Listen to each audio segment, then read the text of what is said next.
मन सपना के महल बनावे, मन सपना के महल बनावे, दुनिया ढेला चलावे, जिंदगिया के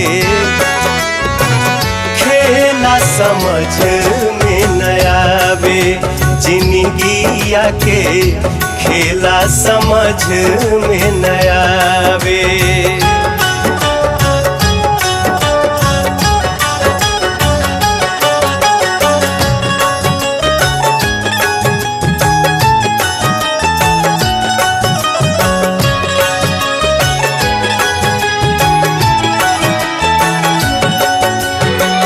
जब जब दिन बिगड़े पर होला, केहू रोक न पावे।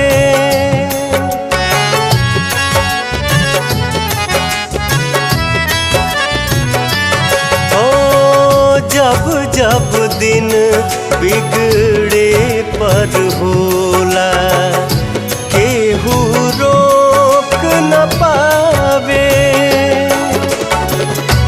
जाने काली खल किस्मत में, जाने काली खल किस्मत में, ई न पता चल पावे, जिंदगिया के